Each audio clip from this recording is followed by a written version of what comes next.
Здравствуйте, на телеканале «Новый век», программа «Вызов 112», в студии Айдар Гумеров. И сегодня мы расскажем о столкновении двух фур. Я тормознул, меня прицеп понесло. В результате была полностью перекрыта федеральная трасса. Попала под колеса. Я ненормальный, я псих, я дурак. Почему водитель не заметил пешехода? И в Нижнекамске нашли тело пропавшего молодого человека. Версии следователей о причинах. Это и не только прямо сейчас. Две фуры столкнулись на трассе М7 в Пестричинском районе. Как рассказали водители, один большегруз остановился, чтобы пропустить пешеходов. Водитель, идущий следом фуры, затормозить не успел. После столкновения одна из многотонных машин перевернулась и полностью перегородила федеральную трассу. Рамиль Шайдуллин расскажет подробности. Да не буду я разговаривать, отстаньте, девушка. От каких-либо комментариев водитель первого длинномера отказался, очень сильно расстроился от всего произошедшего. А вот второй участник этого столкновения, несмотря на то, что в ДТП его автомобиль пострадал куда серьезней, а сам он считает, что чудом остался жив, не терял самообладание. Собравшись с мыслями, рассказал все детали происшествия. Двигался следом за первым длинномером, говорит мужчина. Добавляет, что поздно заметил его остановку перед пешеходным переходом. Вот и результат. Ну, пешеходов пропускал, что ли, я не знаю. Я тормознул, меня прицеп понесло. Что за груз везли? Ну, кордовая ткань. Откуда везли? С Кудинова. А куда? Нижнекамск. Нажал на педаль тормоза поздно, соглашается мужчина. Длинномер влетел в заднюю балку многотонной машины, после чего перевернулся, перегородив дорогу остальному потоку транспорта. А весь груз от удара оказался на обочине. Сам спасся чудом, добавляет водитель. Кабина превратилась в груду металла, а мужчина получил лишь рассечение подбородка. Ну, не зажал меня. Уцелевший товар погрузили в другую машину и отправили в пункт назначения. Что касается самого грузовика, который после удара больше похож на груду металла, то его отбуксируют до ближайшего автосервиса. Степень виновности каждого водителя будет установлена автоинспекторами. Рамиль Шайдуллин, Динара Камалова, Константин Бушуев. Вызов 112. Еще одна страшная авария произошла минувшим вечером на трассе М7 в Верхнеуслонском районе.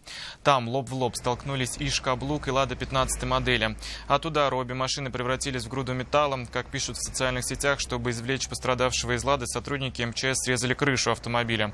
Сообщают о двух пострадавших. Что касается второго участника аварии, то от удара его автомобиль перелетел через металлический отбойник. На улице Приволжская в поселке Аракчино водитель «Лады» 15 модели сбил женщину, переходившую дорогу вблизи пешеходного перехода. Пострадавшая была госпитализирована в больницу. Водитель также посетовал на здоровье, но его жалобы были совсем иного характера. Какими, узнала Лина Зинатуллина. Я ненормальный, я псих, я дурак. Сделав такое откровенное признание, водитель «Лады» 15 модели предпочел хранить полное молчание. Восстановить картину случившегося помогли очевидцы. Рассказали, что на улице Приволжской именно водитель этой «Лады» сбил переходящую дорогу женщину. Я вас прошу, хотите. Все, без комментариев все.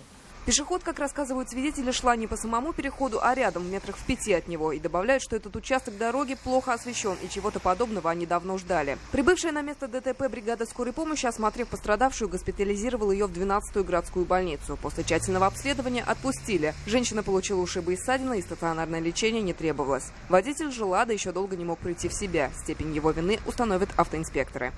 Лина Зинатуллина, Динара Камалова, Константин Бушуев. Вызов 112. Еще одна страшная авария с летальным исходом произошла на трассе М7. На въезде в Казань лоб в лоб столкнулись «Фиат» и БМВ.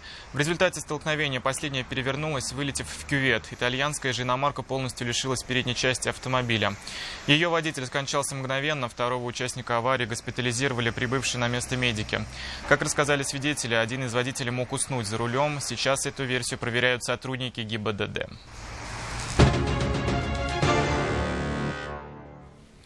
3 тела в выгребной яме. Страшную находку обнаружили полицейские Казани накануне днем в поселке Юдино. По предварительным данным, хозяин жилого дома занимался прочисткой засорившегося стока выгребной ямы и вдохнул выходящий из нее газ, предположительно метан.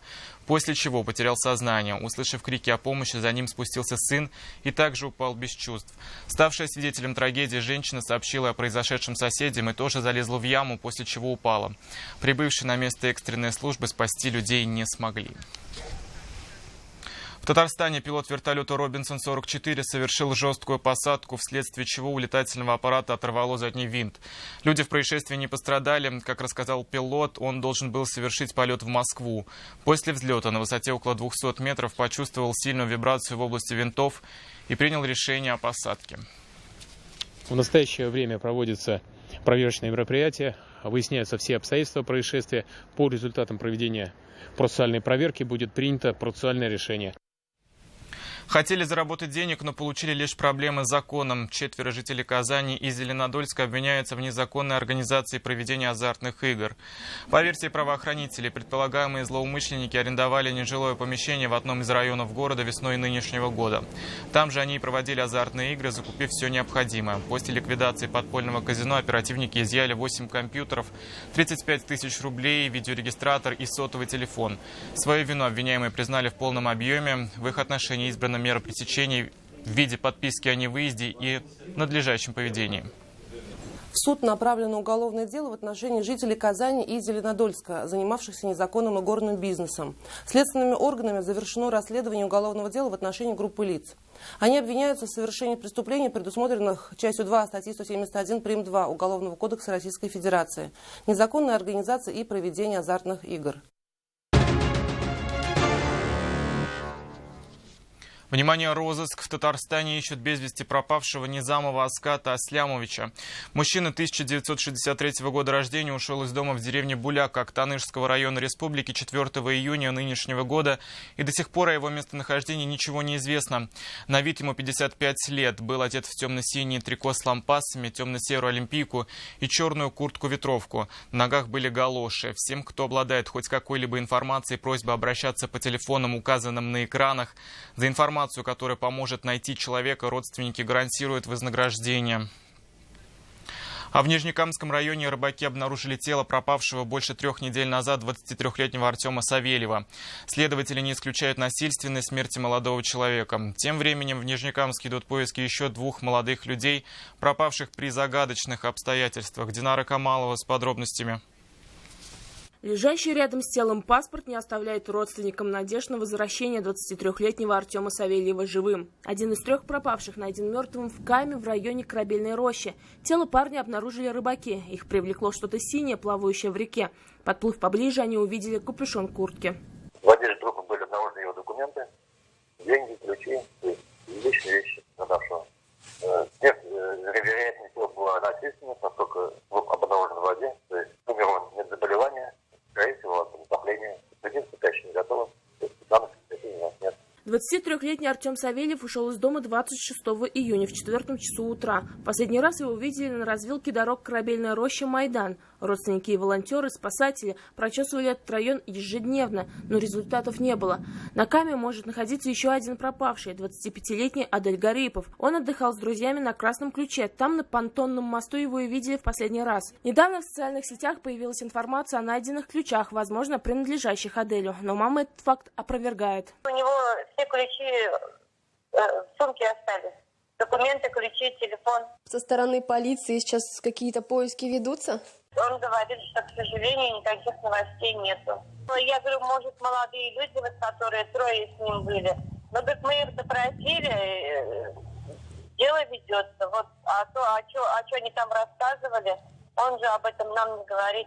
Еще одна пропавшая 21-летняя Светлана Нефедова исчезла 2 недели назад. Последний раз девушку видели у кинотеатра «Джалиль». Она была с молодым человеком. Десятки волонтеров днем и ночью проверяют все возможные места нахождения исчезнувших Аделя и Светланы. Примерно прочесываем местности, отмечаем их на карте также. То есть помечаем в любой момент, созваниваемся группами. У нас также есть в WhatsApp, да, то, что где, что был, кто находился, допустим. Мы вчера также прочесали базу «Шинник».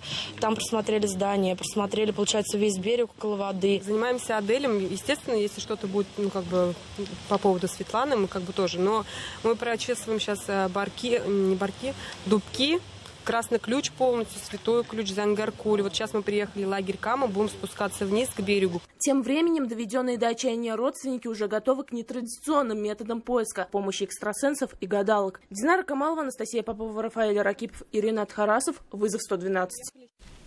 Это все, о чем мы успели вам рассказать. В студии был Айдар Гумеров. До встречи. И не бросайте вызов судьбе. Вдруг она его примет.